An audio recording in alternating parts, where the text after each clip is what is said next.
Hi, this is me again, Cliff Bates. Sorry to bother you all, but I'm trying to do this, and I'm going to try to do this more regularly. Today I want to talk to you guys about, and I'm doing it here rather than in the other place because my wife said you should do it in your in the library, not in the bedroom like I was doing it because I was working out of the bedroom most part, and that's where my other computer was. Okay, today I'm looking at Michael Anton of Odysseus fame of the Flight 93 election from last year, who now works on the National Security Council as I think media consultant or media advisor on certain issues. He was he was one of the crowd of the old Mansfield students who went to Claremont and got their PhD and was very interested in Machiavelli. I remember Michael on the Strauss list and other things when he was doing his work on Machiavelli, and he was a very interesting fellow. And I was actually very shocked about his articles in as Odysseus. I was amazed how similar his path he took was to mine, about this kind of bridge between Straussianism and kind of the traditional old right position. And the old right, or now because of the neocon takeover, the alt right. This is the joke about that. I hated the paleocon term.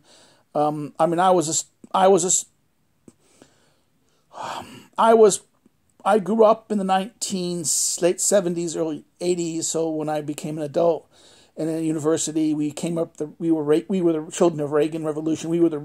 We were very much influenced by Goldwater and the National Review and these writers. And when you went to a more intellectual direction, as someone like I did, unfortunately, was to go to people like Russell Kirk and this. And then if you got lucky finding someone like Wilmer Kendall or James Burnham, you might go in other directions. Like for me, Kendall played a very much role. Kendall led me to go to Dallas, which probably was one of the biggest, an error in my part, not realizing that a good New England a down eastern New England swamp Yankee. Who grew up as a Protestant and as a minority elite, poor white trash, New England swamp Yankee, who resented the role that Irish Catholic ethnicity had and even in his culture, who was forced to go to Catholic universities because the elite institutions of his own culture would not welcome him. Okay, Brown wasn't going to welcome me. In the 1990s, my choice was, early 1980s, to go to some place like Brown, which was basically a bunch of sociopath leftists who hated America and hated themselves, versus going to a Catholic university, a college like Providence. Eventually, I didn't want to go to Providence. I thought, this is where the Catholics went, not where my family would go. But this was and at the time, Providence was a sound alternative. Now Providence has become just as odious as Brown, and so therefore it's a sad story. Now, why am I'm kind of going off on a little trip here? But I think in many ways the path I took to these areas were very similar to Michael Anton's. Therefore, I fell in love, when he was his. The Flight 93 thing was not as interesting to me than his earlier stuff. His earlier interconnection between Machiavelli and James Burnham was very something similar to my position. I never really went down the path. A lot of, I was attracted to Kendall, so therefore I was attracted to, I became very close to and was mentored by Mel Bradford. And Mel opened my eyes to a lot of things. I was introduced to much of the so-called European right because of Mel. But Mel himself wasn't. Mel was a Southerner. Mel Bradford was very much defined by the yeoman agrarian tradition of the Tennessee and Texas South. It was very American. It was very Whig. That's why his work on American constitutionalism is still, I think, some of the best stuff, very much following in the tradition of Kendall and Carey, and actually better than Carey in many ways, because Bradford was a better student of rhetoric than Kelly, not Kelly, Carey was. Carey's sense of rhetoric sometimes is a little mechanistic and misses things. He was not, in many ways, Carey was not as brilliant as a scholar as Kendall was. Kendall was able to see people's greatness. This is why he was attracted to people like Strauss and also Vogelin. But at the same time, he was strong enough of a mind not to basically totally be jealous of them. Whereas, in many ways, I see people like Carey and even people like Claus Wren to be basically petty, jealous people, and resentful of their lack of success as compared to someone like to these two immigrants, Vogelin and Strauss. So therefore, like I said, Michael Anton's direction that he took in this analysis, this Machiavellian Aristotelianism that he embraced, very much probably directed by someone like Mark Blitz, while probably studying with, I'm not sure who did he really fundamentally work with, but I could see him working with someone like with Mark Blitz.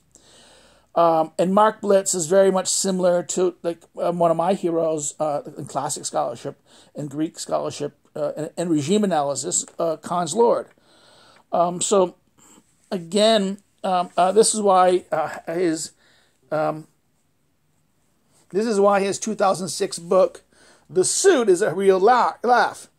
What this book is basically taking Machiavelli's Prince and applying it to the question of men's style.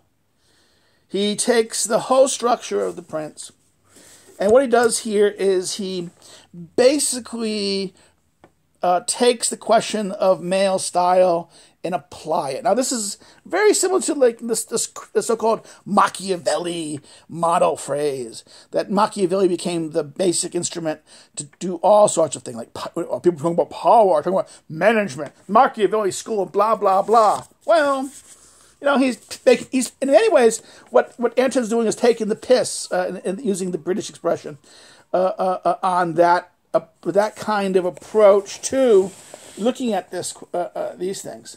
Now, what's so funny is I'll just read the opening part, the introduction to this, because I think this is a wonderful thing. The dedicatory letter.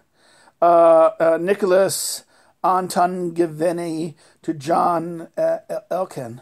It is customary for those who desire to acquire favor with a well-dressed man to give him things of their own that they can care for most, or things that they see please him most. Thus, one often sees them presented with French Isle socks, English suspenders with white gut ends, bolts of ancient tweed, antique cufflinks, or similar ornaments worthy of their smartness. Since I desire to ask a favor of you with some testimony to my homage to you, I have found nothing in my belongings that I care for so much and esteem so greatly as my knowledge of the habits of well-dressed men, learned from long experience with a modern dress and a continuing study of classic style, having thought out esteem these things with great diligence for a long time, and now reduce them to one small volume, I send it to you. Now I'm going to pull out my teacher, Leopold de Alvarez, who I met at Dallas, in his translation a literal translation of the Italian The Prince, which actually was, he actually already did it and was using it when I came to Dallas. And I must say that de Alvarez probably had the greatest impact on me as a student, in a sense of how he approached translation, scholarship, and things that, if I say next to Mel Bradford, Leopold de Alvarez probably shaped the way I think scholarship ought to have been done.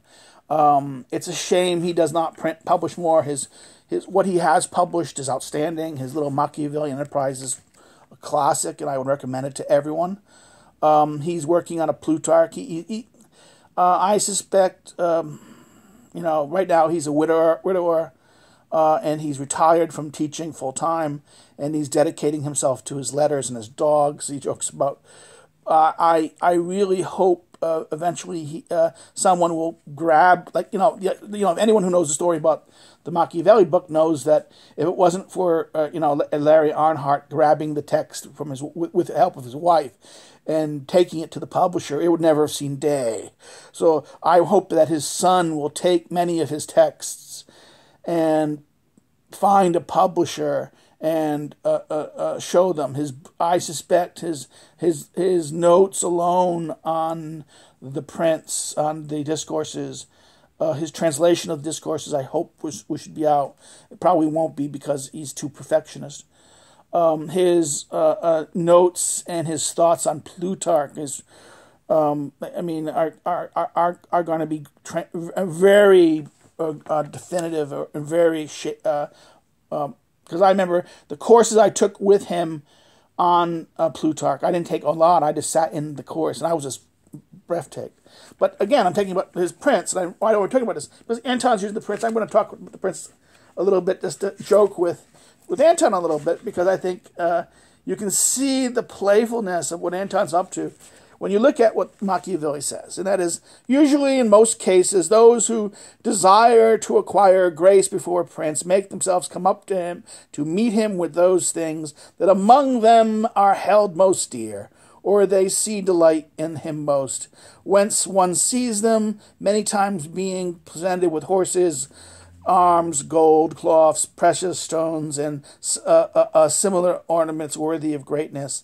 I desiring then to offer myself to your magnificence with some testimony of my fealty to that magnificence, having not found among my equipment anything I hold more dear or so esteem as the knowledge of the actions of great men, learned by me through long experience of modern things, and the continual reading of ancient things, which I have with great diligence long reflected upon, and examined now and reduced into a little volume, and sent to you your magnificence. Now, what Machiavelli's doing is explaining great men, where Anton says well-dressed men. This is therefore the bourgeois. The reality of the bourgeois. In our egalitarian world, we don't have best men anymore. We have well-dressed men. The beautiful. Now, this fits perfectly well with Aristotle's conception of what's going to happen in an egalitarian society, that technology and these things are going to kind of level our virtues, level the levels of things that distinguish us. Aristotle's conception of virtue meant that what would really lead us to distinguish each other, and actually what would be the claim by why one person has a right to rule over someone else, and why in older times the warrior king or some prince or some person, because of their extraordinary virtue, held claim to have authority over other people. Technology changes this. Technology and this percept. In other words, we no longer see the virtue.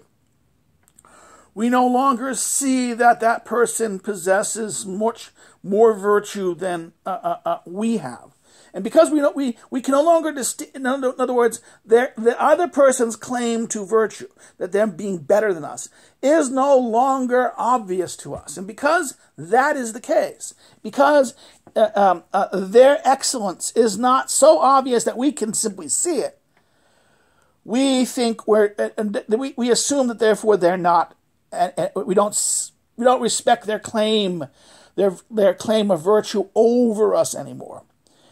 And I think this is why one could argue in an egalitarian society, things, superficial elements of difference like physical beauty will come to have a much more powerful, meaningful claim.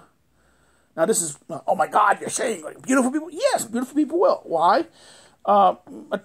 Because this is something that technology will have a hard time, that human technology will have a hard time leveling. Same thing with intelligence, same thing with other things. In other words, technology has leveled, but at the same time, technology differentiates. It exaggerates the inequalities that technology can't address, and it cannot also address it doesn't address the aspects of, well, those who know how to work the technology and those who just use it, the idiot who gets in the car but can't fix the engine. Or like most of us, we use this crap, but we don't know really how it works. So we're, to what extent are we now slaves of the instruments that we rely on? Again, this is, therefore this leads to a new kind of elite. Now, I ramble now. Why? Well, because I can, and also because I'm trying to get this done. And I bring in Anton because I think Anton does a good job here. He makes fun. He's making fun of this, the bourgeois culture and the question of style. But in doing so, he raises very important questions about the social life and our perceptions of virtue in the bourgeois world. And I think this is something really culture studies people should actually think about. This is actually doing culture studies in a way that actually gets you to think, get that noggin and the jogging working a little bit. Again, thank you. I hope you enjoyed this. I'll shut the F up, and I hope you have a good day. Take care. Bye-bye.